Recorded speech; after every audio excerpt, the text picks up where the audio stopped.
And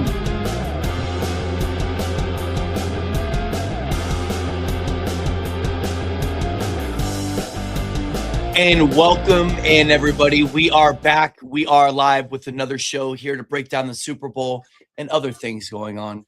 It was a crazy weekend. I hope y'all made some money. We try to lead you in a couple of good directions. I think that TJ had a really good beat on what was going on. I think I was definitely being the naysayer, and the truth has been spoken. We have a new champion in the NFL. The Seattle Seahawks have taken down the ship. TJ, how do you feel about the Seahawks being the champions? And with all the hype, the rhetoric, and with the way everything came down to it, what's going on over there, Johnny T? Good to see you, man. How do you feel this morning waking up? Obviously, you know, squares were kind to you this year. It's been a fun Super Bowl, man. Yeah, I mean, it was fun. I kind of feel cheated. That's why I was so bummed out that the Patriots got there. I think this was barely a playoff team. I don't think they beat anybody in the NFC except for Carolina. They had the easiest road in NFL history, and we got cheated with probably the worst, maybe one of the worst Super Bowls in history. It was a tough watch, right? I've been kind of saying this all year about Drake May. I don't know if Drake May is going to be a starting quarterback 3 to 5 years from now. I think that it's a hot take. You're saying. And I meant, like, I could just see him going, like, put it this way. I think Mac Jones would beat him out. I think if Vrabel had a Mac Jones, that this, something would have been different. But I just think that Drake May what up, Wu-Tang, caught a lot of people off guard with how mobile he was. Seattle took that away, and the game was a joke. I've been saying it about the Patriots for a couple of weeks, and then they got lucky with the Bo Nix thing. They caught the Texans with no, Do you think they would have beat the Bills? I mean, I don't think so, but Drake May and you think the Bills really would have obviously been a way better matchup. Yeah. Drake May's just been real bad. And I mean, let me just pull it up to make sure I'm accurate here. But the Patriots, let me break down their first 10 possessions, right? First 10 possessions, punt, punt, punt, punt, punt. End of half. One play for -1 yard. All right. Third quarter, they come out. Halftime show. They get going. Vrabel gets them dialed in. Punt, punt, punt, fumble. I mean, what are we doing? And these punts were first drive, 28 yards. Next drive, 6 yards. Next drive, 3 plays, 5 yards. Next play 3 play, -2 yards. Next drive, 10 yards. Next drive, -1 yards. Next drive, 3 plays, 7 yards. I mean, we got cheated. I was saying how frustrated I was. I didn't want New England to get there early on when I saw this road. And everyone's like, why are you hating on the Patriots so much? It's not that I was hating on them. I just didn't want them. I didn't want a 15th or worse ranked team, in my opinion, to be in the Super Bowl. Right? And, Drake May, you could argue his shoulder wasn't healthy, and Seattle on offense, Clint Kubiak just called off the dogs right away because he knew that most likely 10 points would be enough or 9 points, right? So why would you ever take a chance offensively? So they just shut it down. And, Sam Darnold took no risks. And, I mean, let's be real. The score was 29-13, but that score lied. It was never even close. Yeah, I would say so. I think that I heard quite a few people say we might have just viewed the Super Bowl when the Rams and Seahawks played. Because that was just such an incredible game. We said it on the show. And yeah, we said that on the show. That was definitely the take as you look at this in hindsight. Let's break down a couple things about it because obviously you just kind of put it out there. The Patriots got that ass whooped. I think that Drake May was underwhelming. He did have the shoulder thing. His mobility never really came to pass. But the opportunities that I felt that Drake May had to be mobile, I feel he missed. And it happened kind of early. It was a tale of two. It was a tale of two quarterbacks. Sam Darnold had his free rushers coming at him, and he was using his footwork. He was sidestepping. He was stepping up. He was dodging. He was bobbing. He was weaving. Right. Drake May was getting his line pushed into him. Will Campbell is over here declining interviews after the Super Bowl. He's so utterly embarrassed to be in that spotlight, to be your blind side, and he's getting his ass whooped. Every time you looked up, somebody's running right by Will Campbell. Now, that's your number one draft pick overall as an organization, as your GM, as somebody. Top 5 pick, right? I think he's top 5 pick. He came out, you were saying when he was in college, he was kind of chubby. He wasn't ever like this big, like stone cut mauler kind of dude. It looked like he took advantage of situations in college. He got kind of bolstered. Patriots got fooled. They took the gold. And then here he is when you need him the most, your most prized position for your quarterback, and he just couldn't deliver. And I felt that there was a lot of moments that Drake May could have used that protection, and he couldn't get those reads. We were watching the game, TJ, and you see the zone. And the zone, there's guys that look open. And Drake May is trying to find the gap in the window, and it's not but 2 seconds. Guys are just coming in. He's not moving, and it was a real bad look. Somebody said he definitely looked like the game speed. Your cousin said the game speed was too high for him. And like, go ahead. I was gonna say I didn't think it was the game speed. I felt that he just couldn't process the information with the pass rush coming at him. I mean, the speed of the game, I think, is one thing, but I think the pass rush was just limiting what he could even see. Yeah, Dan Orlovsky said no matter who was back there, it wouldn't have mattered because he didn't have that much time. I don't know about that, but there were some plays that Will Campbell was getting mauled. I was surprised when Will Campbell got drafted. I didn't know much about him in college, but obviously we heard about him throughout the draft process. He was just kind of like, I'm not body shaming. He's a kid and he's a rookie, and great job. He's going to be okay. But he looked like kind of, he had like a little bit of baby fat. It wasn't like a guy that I thought would be a top 5 pick, whatever. And then you kind of see him just get run over. And now you're hearing that he is not a left tackle in the NFL moving forward. He'll be a left guard or a right guard, but he's not a tackle. They say his arms are too short. And hey, he's a rookie, and he had a horrible performance, and so bad that he didn't want to take questions after, which that's a learning moment for him. Hey, I mean, that's just not what you want to see out of your top pick, as well as that's not the type of makeup you're trying to deliver as a Patriots team, where we're shying away from a microphone here. Yeah, when you're a kid, I mean, and I don't want to like talk down about him, but when you're a kid, something, I've been so pissed off after a co-ed softball game, right? So not co-ed, but a recreational softball game. I don't want to talk to anybody. So I don't mind that he skipped the interview. He'll learn about that as he goes on. But he got mauled. They weren't just running by him. They were running through him. He looked physically, and he just didn't look like a first-round pick left tackle, because most left tackles that come in, right away, this guy's a beast.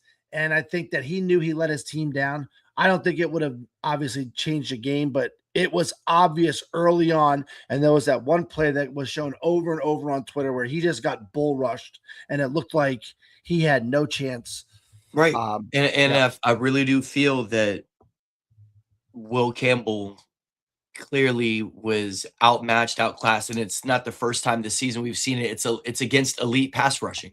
Like he seems to stand up okay against the mid ranks, but whenever and it's just crazy because the Patriots just played all of these top defenses. They'll never, like, especially with the egg that they just laid, nobody will ever remember the Patriots team that went and played everybody will just remember the easy schedule and all the injuries and everything that happened, because whenever they did play another elite defense, he shrunk in the moment, and it's so bad, man. You just can't do that. I think he'll learn, right? And it's just one of those things, that whole New England Patriots. Hey, you can't take it away from the Patriots. They can only play who they can play. But we knew it early on. We knew it as the postseason was starting to happen, that it was opening up like the Red Sea for New England. all you could do is play the teams ahead of you. But as a football fan, I was so aggravated because I'm like, this is going to be. I wanted the Bills in there, dude. This I is wanted going the to be an Bills in there, man. embarrassing Bills would have blowout. been a great Super Bowl. I thought I put in a play where New England or Seattle would win by 29. That was the most you could do it. It was like 25-1, but I thought they would have won by. I thought they could have won by 29, but obviously Seattle saw so early on. What did Denver do against New England to lose the game?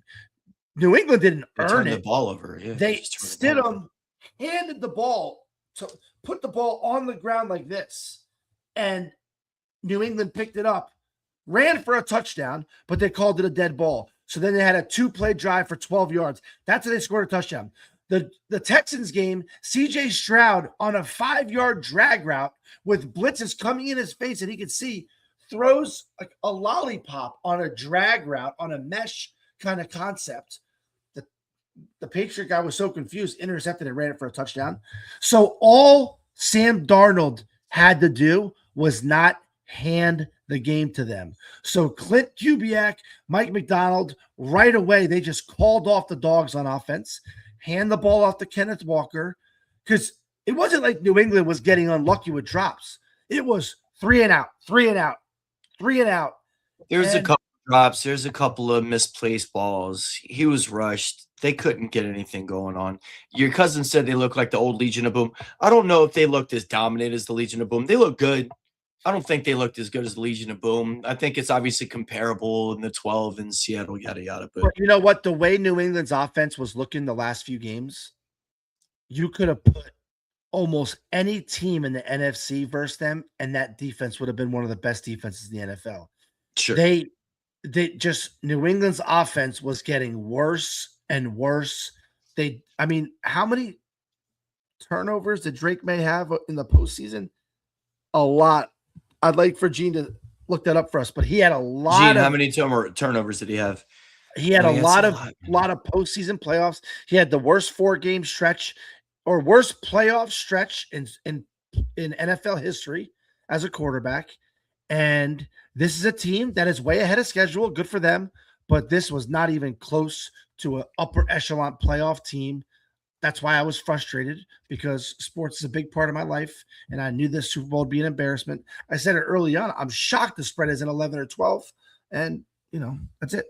They played it 9-0 to the half. It looked like they could get a little bit closer. New England just really couldn't get it going, and once the Seahawks scored a couple touchdowns, that was it. So talking about how bad Drake May was, he was a 79.1 QBR. He got sacked 6 times, and then his EPA, expected points added, it was the worst ever in a Super Bowl, in a playoff run. And we looked ever. Up this stat, and you showed me this incredible stat with the other quarterbacks being there. Kerry Collins on the list, a couple other, not so great performances on there, but he had a negative 0.9. That means that plays that were supposed to be positive, getting you into a position of scoring, were off the board. Every play that they ran was just putting them in a worse position to score. Yeah, is what the EPA is saying, and that's throughout Drake the entire playoffs. Yeah, Drake May had 8 playoff turnovers. His EPA was negative 29.2. Second is Peyton Manning, negative 22.7. This is 3 games minimum. Then Rex Grossman, then Joe Flacco, then Jared Goff, then Kerry Collins. Right when I heard about this list, I was looking for Kerry Collins. But Kerry Collins had a pretty good playoff run. He was just really bad against the Ravens that game. But yeah, this is historically one of the worst quarterback performances we've seen in playoff history, playing 3 games. You know what I mean?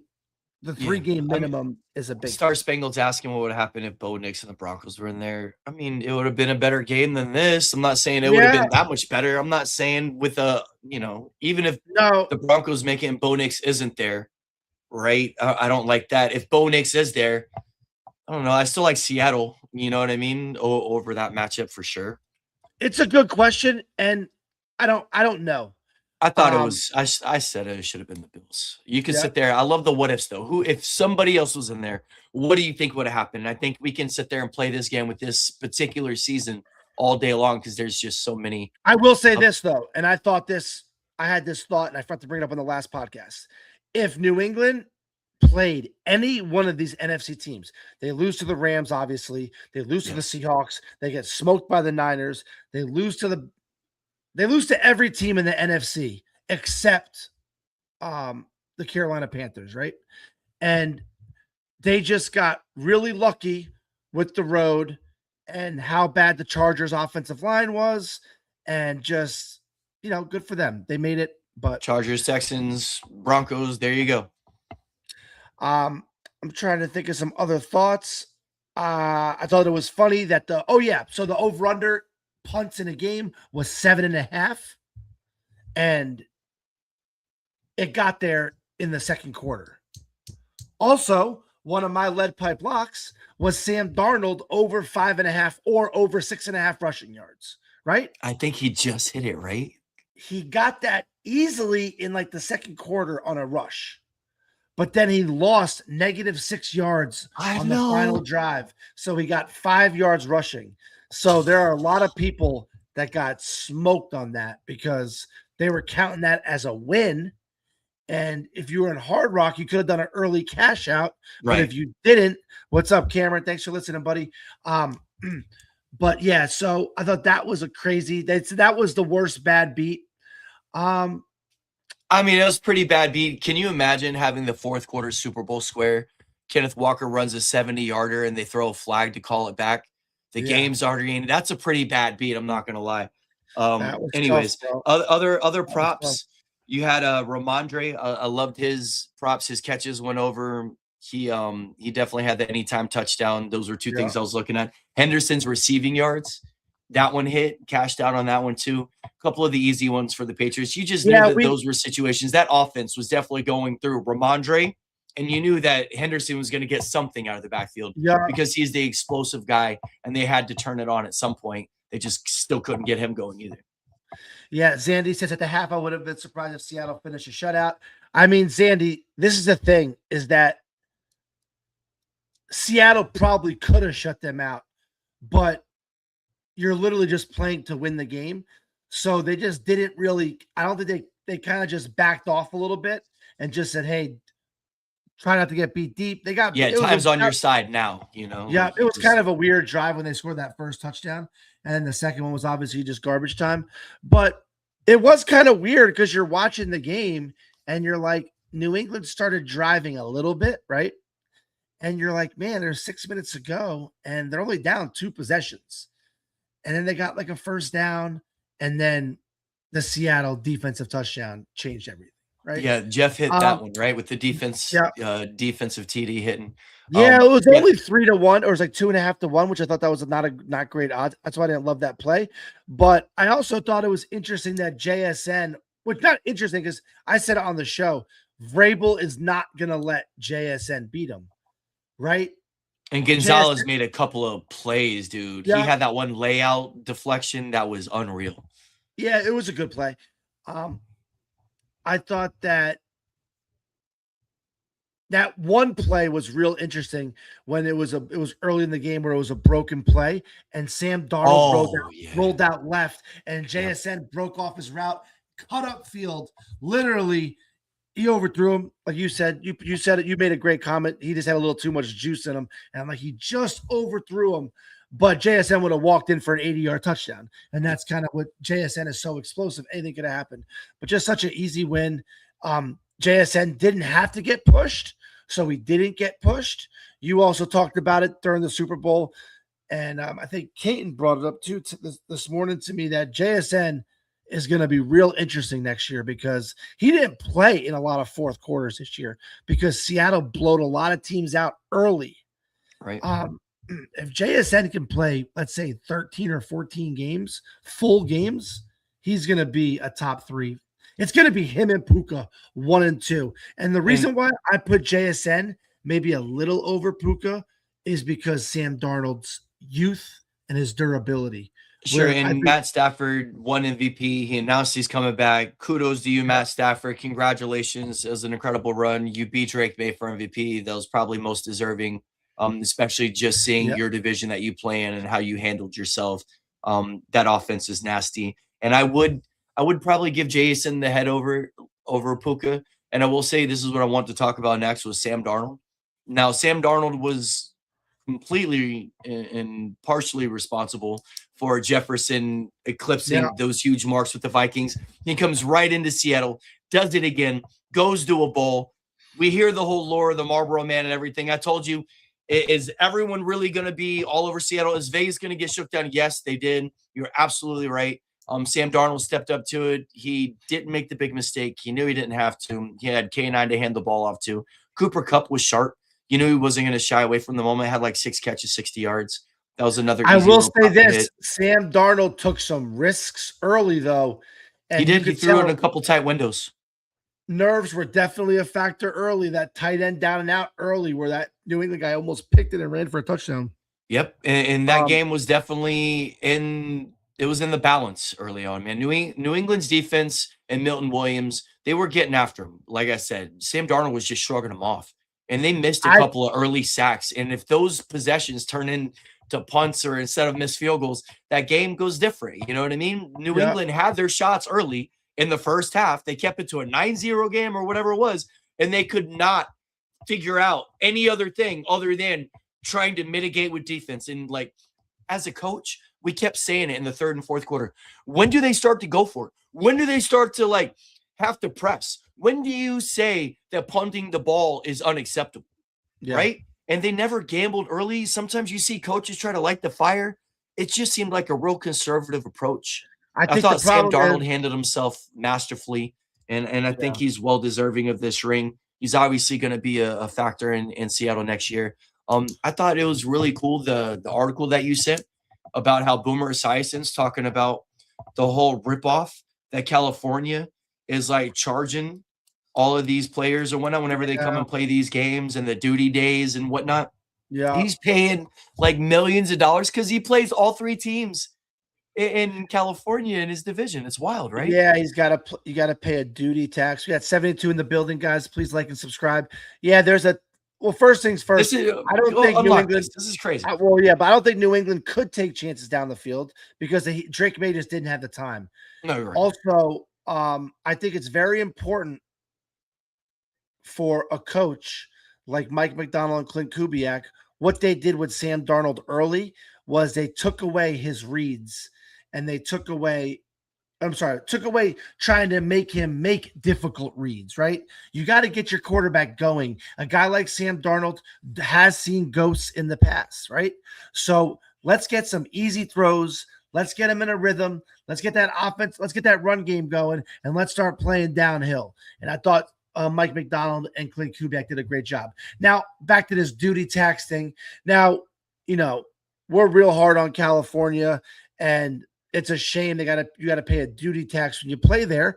But I think that it's also in New York too. But they're saying they might start banning Super Bowls in these states. It's 7 days just to hang out there. You get charged every day. It's crazy. Yeah. So Sam Darnold got $178,000 bonus for the Super Bowl win, but he has to pay upwards of $240,000 in tax to. That's just for the Super Bowl week, and they didn't quantify for the regular season.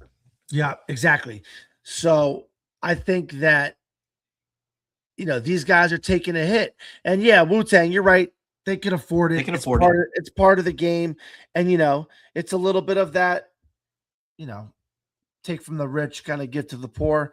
But just shows you that California is a fucking disaster. And, I just love how Darnold went and just held that division down from Washington, man.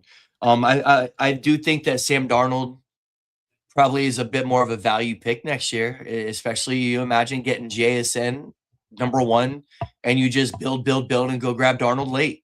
You got a combo. Yeah. It's not the sexiest, but he's going to be valuable. And the guy's going to throw touchdowns, and he had a stretch where he was very good this year. Obviously, it goes both ways. He didn't have the most consistent year throughout, but he still had a solid year, and there were some games. He's very serviceable for a top 10, top 5 quarterback. I heard a thing where it was from an insider, and they said that Sam Darnold, since he's played with the Jets, a lot of inside information that I heard through other shows is that players they want to kill for Sam Darnold, and he just has that You don't want to call it a magnetic personality because he's not like a Baker Mayfield where he's chugging beers and stuff like that at bars, but he's just one of those guys. He's a leader of men, dude. He's a leader of men, and guys, want to do good for him, right? And there's a bunch of different ways you can lead. Brady was that rah, rah, rah guy. Troy Aikman was the opposite. Troy Aikman hated, he's very publicly said he hated to do pregame speeches. He hated to hear in pregame speeches, but there's a lot of different ways you can lead. And Sam Darnold, from what I've heard, players just want to, they want to kill for him. And when you're like that, all those little things matter, right? Like the Cooper Cups, are you going to go across that middle on 1st and 10 and, take a shot and put your career in jeopardy to make the catch for that guy? Sometimes there has to be a little bit of an outside force to motivate you to get that very best of what you want to do. So, so Johnny said it. So we'll start. I'm hoping the Giants next year are this next team that can maybe go from, the bottom of the barrel to the top. I think the Giants are set up for it. Now, I think Jackson Dart's our guy, and I think he'll find a way to deliver more from the pocket and all. Who do you think stays the starting quarterback longer, Drake May or Jackson Dart? Yeah, I mean, even though I just said what I said, obviously Drake May's a safer play, but I just think as a Giant fan, next year, I truly don't think Drake May will be a starting quarterback 5 years from now. I just think that he kind of He's shown accuracy. He's shown levels of the game, bro, where he has very high level understanding and performance. I think that he's going to continue to get better. I think he'll be a serviceable quarterback. Now, next year, is he worth the second quarterback pick overall because of his legs? I don't know. I told you, I think that his price tag probably drops a little bit, probably still goes top 5 quarterback.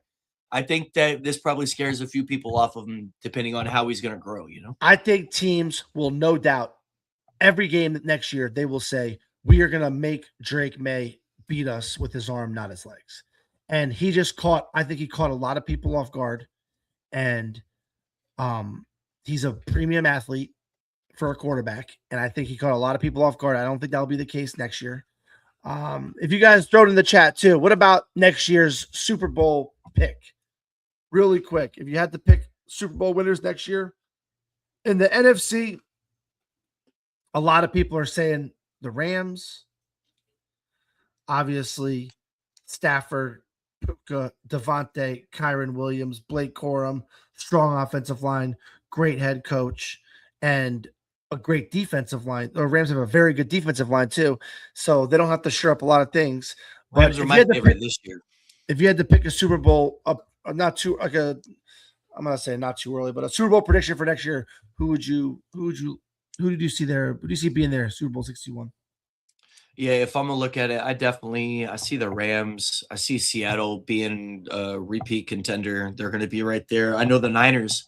I think that you're looking at the NFC West again very carefully. I think your Giants, obviously, from a worst to first kind of thing. Depends. I mean, obviously, my Cowboys, we got a great offense. Can we do anything on defense? The Eagles. I think, who did you pick this year? Did you pick Rams Bills? I think Rams Bills would be my pick next year. Yeah, I got Rams Bills. I was gonna say in the AFC, I still like the Bills over the Chiefs and probably the Ravens. I'm not sold completely on the Bills. Gene just said he's on Rams Bills also. All right, scratch that. That's a mush. Yeah, we're gonna scratch that. Just scrap it. We'll go Niners.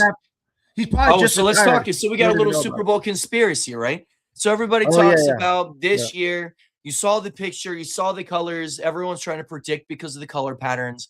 Everyone's looking at all the players who are closest all the way up front because this year they did strategically have Sam Darnold. Cameron, Josh Allen's going to win some playoff games. But go on. Yep.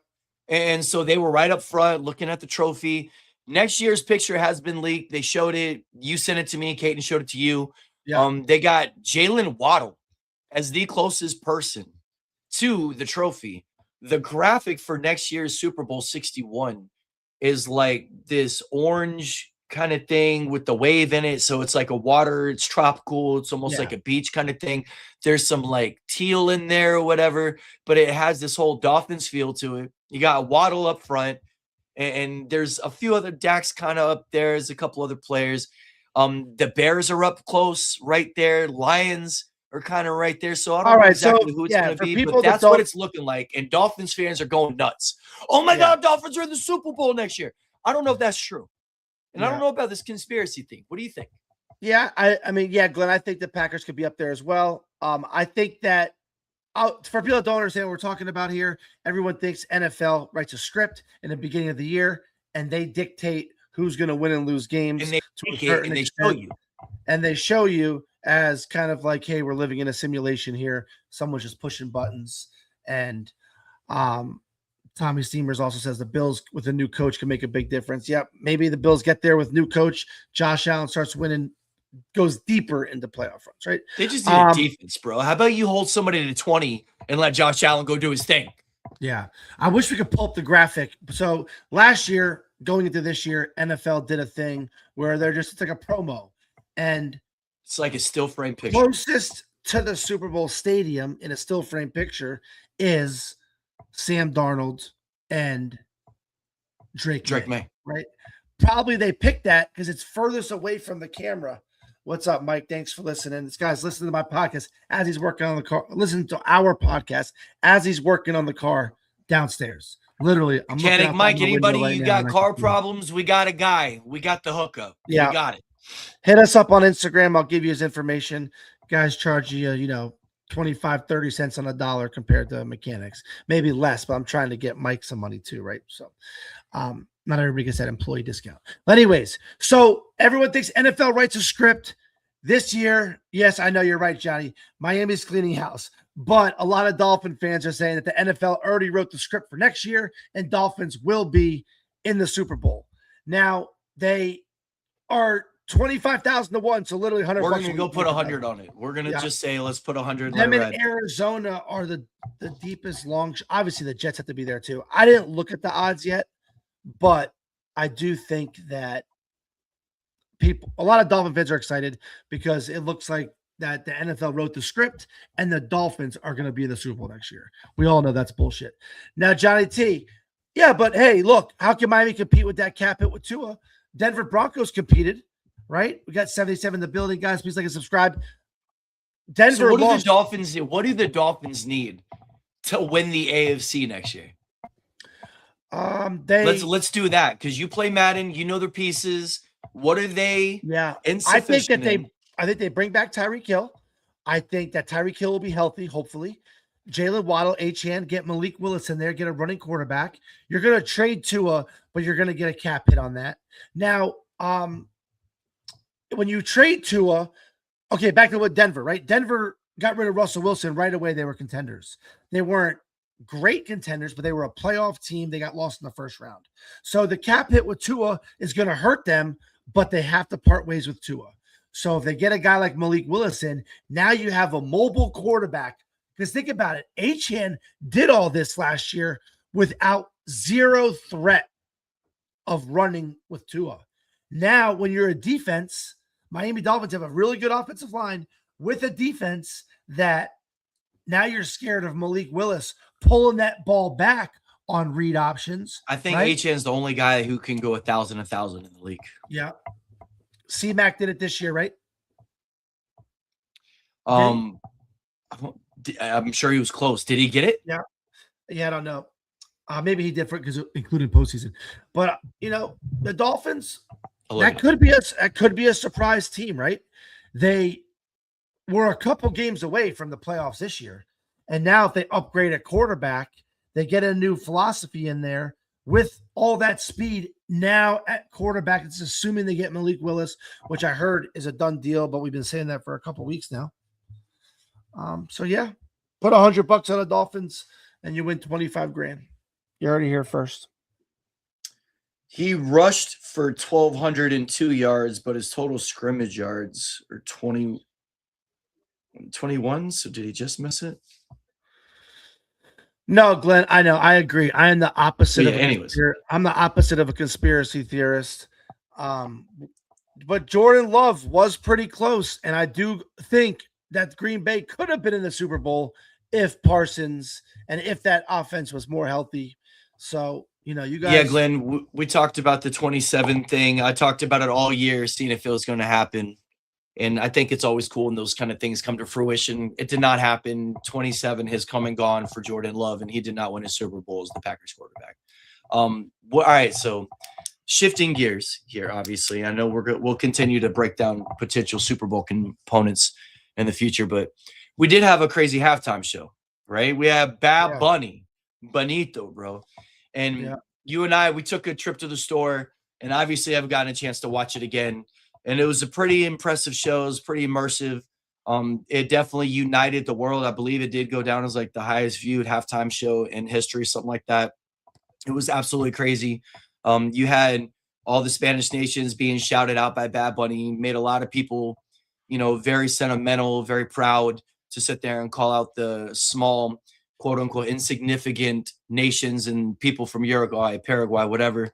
Obviously, I think our country's at a point where the acceptance should be embraced. And I thought our country did a great job of having a Super Bowl that was in Spanish, like being absolutely loved. The show was fire. He killed it. The whole culture that he did with all the little communities and the stores and everything, I thought was really accurate.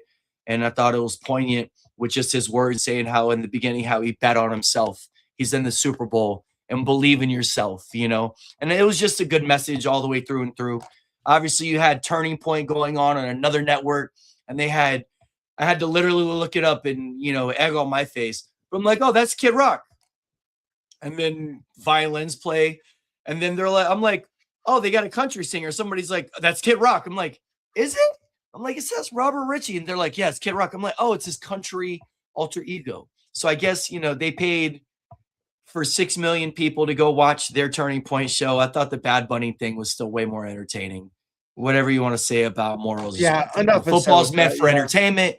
Of course, the Super Bowl is a privilege, and I thought he did a hell of a job, and he put it out there. Bad Bunny definitely made a good name for himself at our show this year. Did you have any takes on it? Did you like Benito's show? Yeah, I don't have any takes. I mean, it was there was a real wedding. Did you see that? That wedding that was there? That couple got invited from TikTok. And he literally did the ceremony. They got married. Then they showed the camera on him. But he did that for them. I thought that was crazy cool, man. Like, you've never seen anything like that, you know? I thought that he would. I mean, I hate that everything becomes politicized. He's a star. He was in Happy Gilmore. He was really funny in that. I didn't know much about him until I watched Happy Gilmore. But not everything has to be politicized. And, you know, it's all about entertainment, like you said. And I think some people were saying that I would have liked it if I could have understood it. But hey, America, it's all about being a melting pot and doing things the right way and acceptance. And I'm all for listening to all different types of languages and everything like that. I just want our country to go in the right direction. And if we are on the left or the right, we all still have common ground. And that's why we do a sports show, right? Right, exactly. And the music was awesome, bro. Like, literally, some of the things that he did, he threw it back to like old school, like 90s, 2000, you know, like Spanish reggaeton kind of thing. He had a good vibe going on. It was a good, entertaining halftime show. Nothing that was crazy. Did you see the streaker? We missed the streaker, but did you see what happened? There was like a streaker that gets on the field. Some guy gets tackled. Streaker makes it. But what was cool about this streaker was he had on meta glasses. So Buddy had a POV on his run the entire time when he's going on the field and he's hyping and he's ducking, he's dodging, he's sliding. He ended up going down. One of the NFL players looks like he's about to light him up and lay a hit on him. And whenever he saw that in the other security guard, he kind of slid down on a very poor tackle or a slide or whatnot, like a safety thing. And then you heard him kind of take a couple shots as everybody mobbed him. But I've never seen like a POV on a streaker in the Super Bowl. That was pretty incredible times that we live in right now with all the technology. Yeah, we'll get back to the football game though, right? Like, yeah, so the Patriots, this was a topic of conversation with my family in one of our group chats. Johnny T was really upset that they didn't go for 2 when they scored the touchdown to go 19-0. Now, the reason why he's saying that is because you're only going to get 3 possessions. And what Johnny T is saying is you're not going to get 3 touchdowns. You're not going to do it for how bad your offense looks. So if you go for 2, score another touchdown, or let's say you go for 2 and you get it. It's 19-8.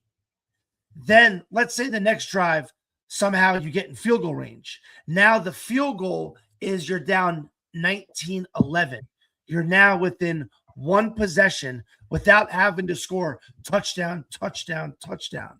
Now, this was a hot topic at the time. It ended up not mattering, but a lot of people think that Seattle or the New England at the time, when you're down 19-0 and you score a touchdown to make it 19-6, should have definitely gone for it. Should have definitely gone for 2 there. At the time, I really wasn't totally, because I just, family over, but you're rewatching it and you're kind of saying, yeah, that makes sense. If you think there's no way we're going to get 3 touchdowns, then how else are you going to do it? Cost them $1,000 box too, of course. I mean, that's the real reason I hear that. That makes more sense. That's why he was so passionate about it. But I feel you, Johnny. I lost $2K, bro. Feel you. Yeah. But yeah, at that point, you go for 2, you get 8, then you get a field goal. That's 11. Now we have 90 to building, guys. Please like and subscribe. 90 in the build, not 90 in the building. You get 8 19, 3, right? You get 8. 19, 11. Now you are within one possession, the worst team in Super Bowl history, and you're within one possession to tie the game. The Falcons were up 19 points on the Patriots when Tom Brady led that comeback. So that was like, you're like, oh, they got a touchdown. They're down 19. Are they going to go for 2? Nope. They're just going to mail it in. Okay. Yep. I think that it's one of those things where sometimes you do have to take math out of it and you have to kind of play with momentum. You haven't been able to score all game. Yeah. You don't want to score a touchdown and then get stuffed on the 2-point. And it's kind of like, oh, fuck, right? Where, if you make the extra point, you're like, all right, guys, now it's 19-7.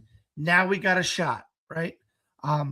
So I do think sometimes going for 2 and not going for 2, math, it's more than just analytics. You got to kind of follow game flow. I totally get that, man. Math usually overrules everything, but I do see how sometimes your first touchdown, then you go for 2, you don't get it. It's kind of like a blemish on that momentum, and that could hurt the whole overall vibe on the sideline. But definitely not wrong there when you say going for 2. So let's talk about coaching, because we didn't really get into this. So Mike McDonald wins the Super Bowl. He's the 3rd youngest head coach to ever do that, right? Behind McVay and somebody else, a bunch of geniuses. The guy's obviously a beast. He's the first DC caller, I think, to win a Super Bowl too as a head coach. Being that defensive guy, not these offensive gurus. Yeah. Obviously they have a bright future there. Do you think Vrabel got out-coached by McDonald? I think he did. I think that Vrabel, you're limited with your potential. Like, your talent clearly just wasn't there. Your talent was not as good as their talent, right? Your trenches, their trenches, you lose. But I thought, it's like you said, man, like Vrabel didn't go for 2 there. We're over here asking ourselves, when are they going to start to push it? You didn't see a moment where Vrabel said, this is it. I got to go fight for this Super Bowl right now before we lose it. There wasn't an onside kick. And I'm not saying that that's what he needed to do, but there just wasn't a moment where they tried to make a move, to pull the wool, to do something. No trickery, no gadget, no scheme. It was just like, let's just go punt the ball again. We'll see if we can get a first down. Nope. Okay, punt it. Okay, let's just go out there. We'll see if we can. Nope, go ahead and punt it. And he did not make adjustments. He did not do anything on the fly. And I feel, as great as we talked up Vrabel all year long, I think he got outcoached. Yeah, I mean, my dad said he has the feeling during the game that McDaniels kind of wanted to start pushing it and going downfield, and that's when Vrabel kind of comes in and scales back. And I think that so far what we've kind of seen, Vrabel is by the numbers, kind of by the book guy, keep it consistent, don't do anything too crazy, and let, other things come into play. This is where you want to see from your head coach that, you're willing to do something, reach in your bag, become something that's a little bit more ingenuitive. Like, you got to be able to have a play or something and to get your team going, to show them that, look, it's not just that maybe they got better talent, but we got the better coach. And Yeah. I just never felt that, you know? It definitely felt like it was like it got so. I mean, we talked about it over and over, but I'm gonna just tell you guys again for the new listeners. Not first drive, they had 8 plays for 28 yards. Next drive, 4 plays for 6 yards. Next drive, 3 plays, 5 yards. Next drive, 3 plays, -2 yards.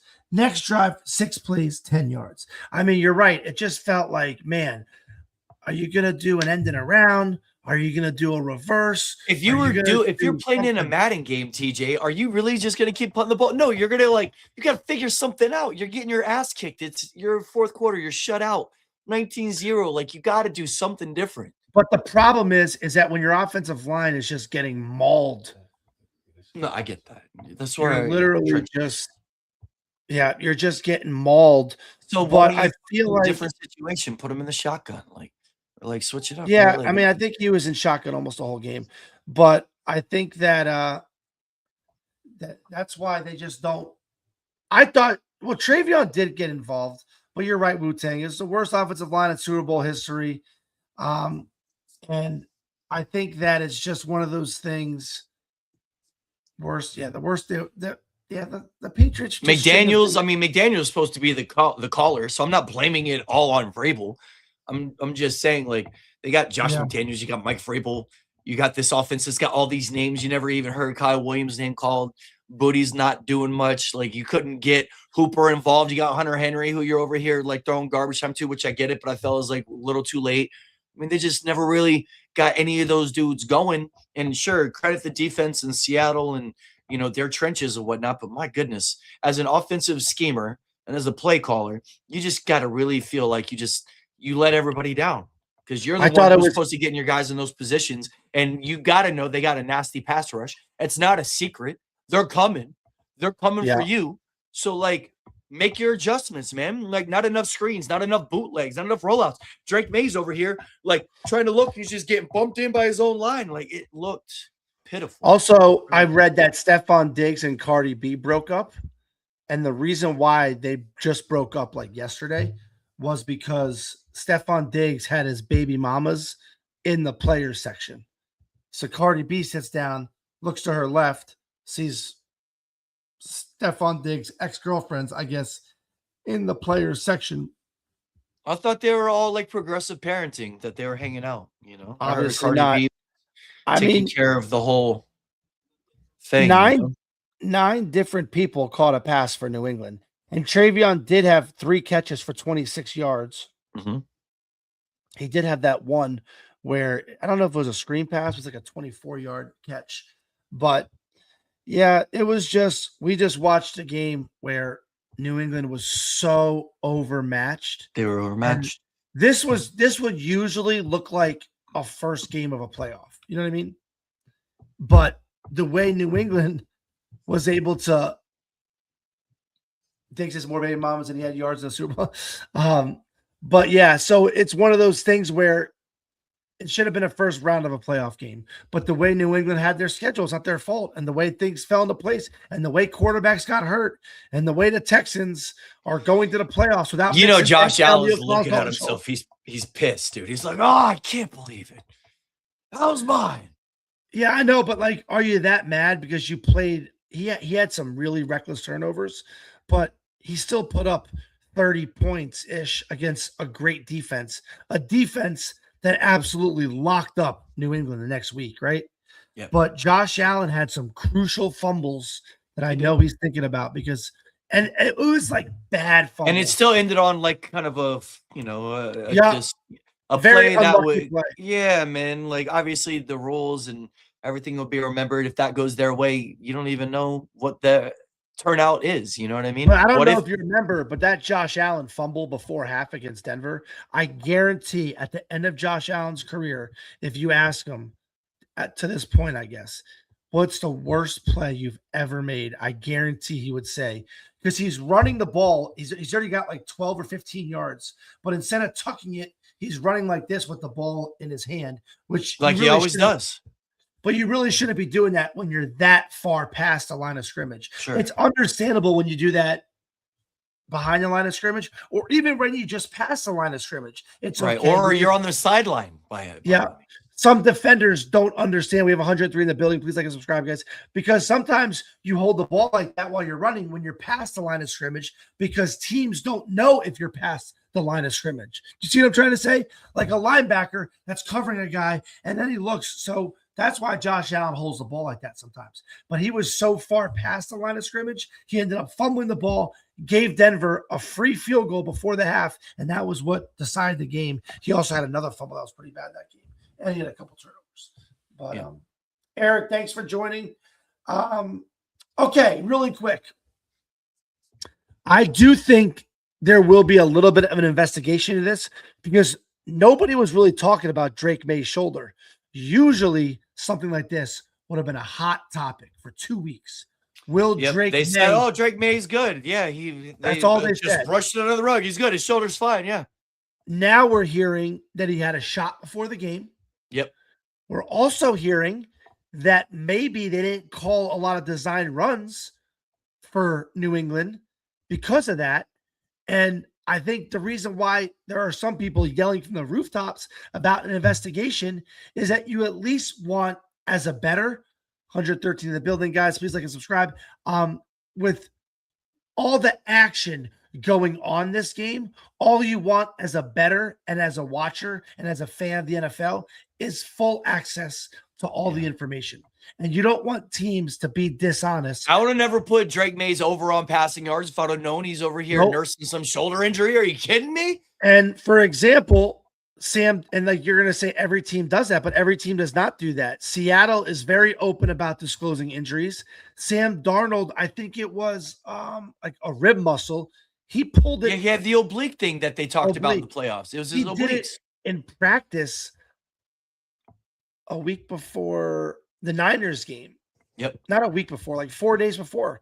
They disclosed it because there's a way to disclose information when you're in the NFL. Like if you hurt yourself in practice, you don't automatically get that information disclosed. But if during a time you're with a doctor, there's some sort of official thing that if you see a doctor and you go somewhere else, the team has to disclose. So a lot of people are saying gamesmanship.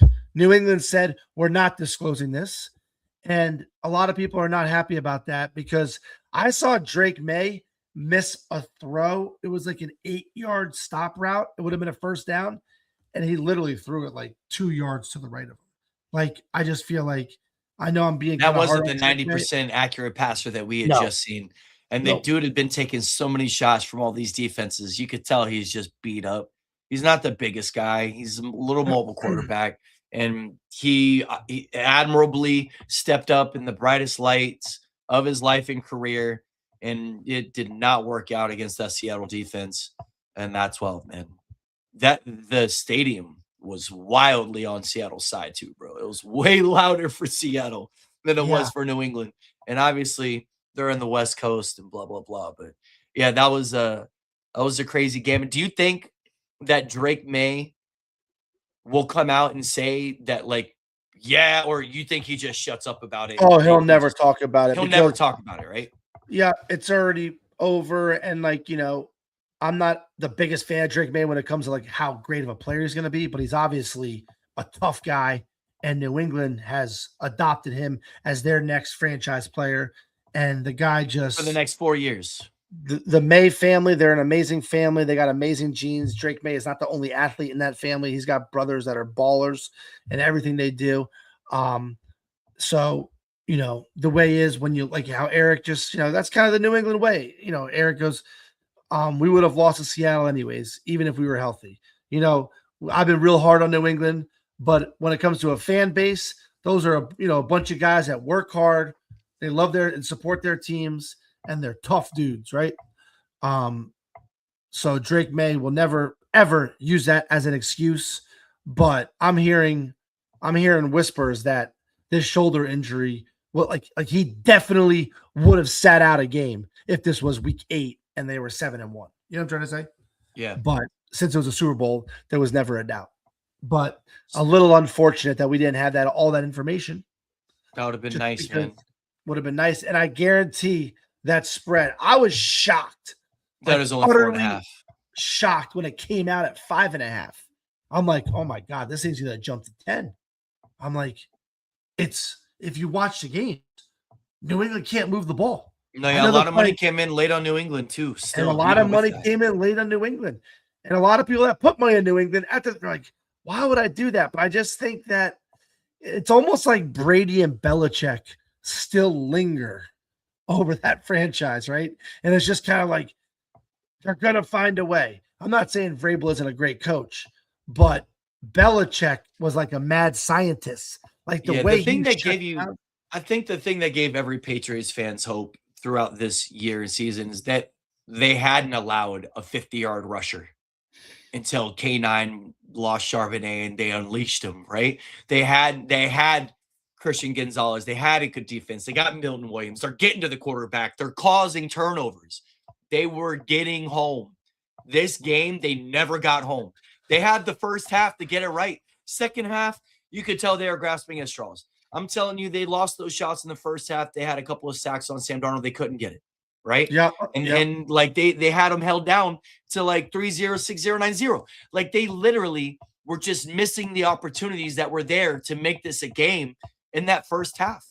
And sure, there's all kinds of deficiencies that everybody's pointing out about them, but no matter how the game turned out, New England still actually had a shot in that first half, man. That's just the way football goes. They didn't take advantage of it. Like Milton Williams touched Sam Darnold like 3 or 4 times, couldn't get his hands on him. Yep. And like James Cahill said, yeah, there's a difference between being hurt and banged up and being injured.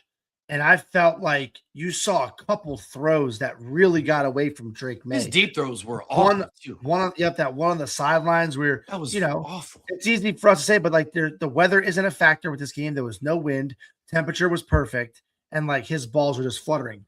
And like I said early on, I think some people disagreed with me, but I thought the Charbonnet injury helped Seattle.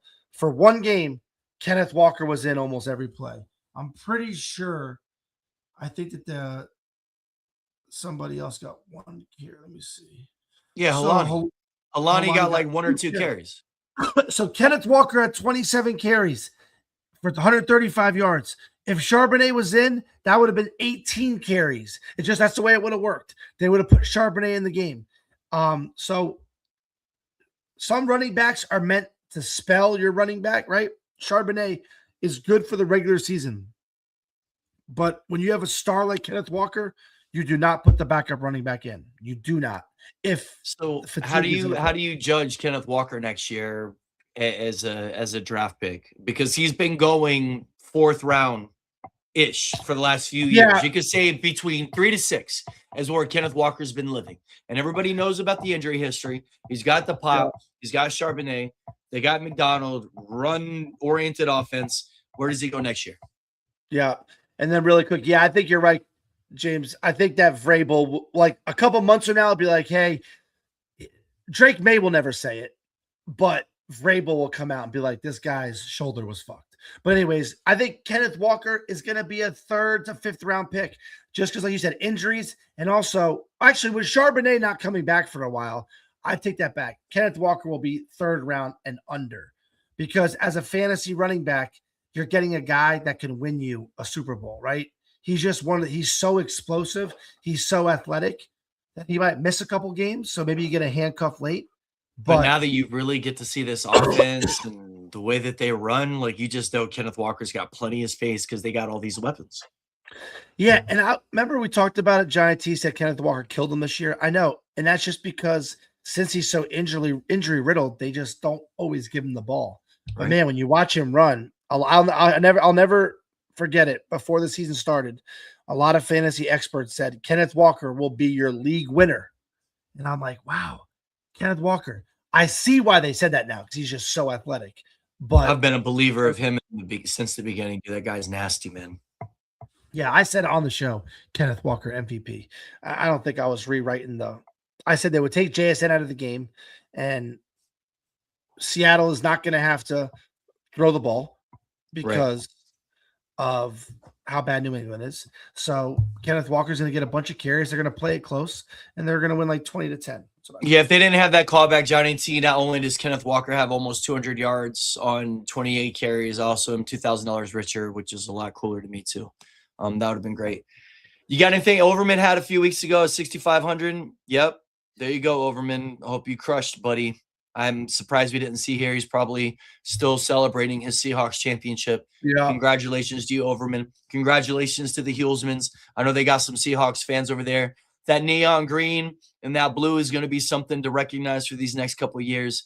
They are definitely in the mix with Sam Darnold, Kenneth Walker, JSN, and that Mike McDonald coaching staff. You got anything else to add with this amazing Super Bowl show? 120-ish in the building right now?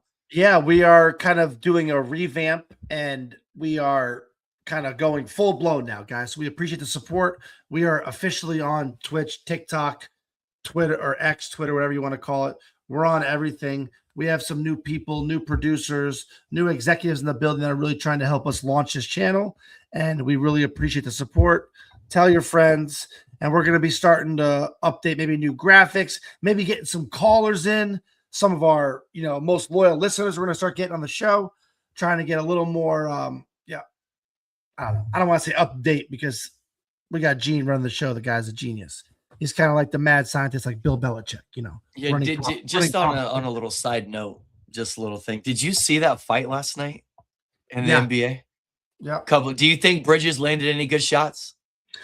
No. None of the Santos was telling me he landed a couple. I was like, I didn't see him that good.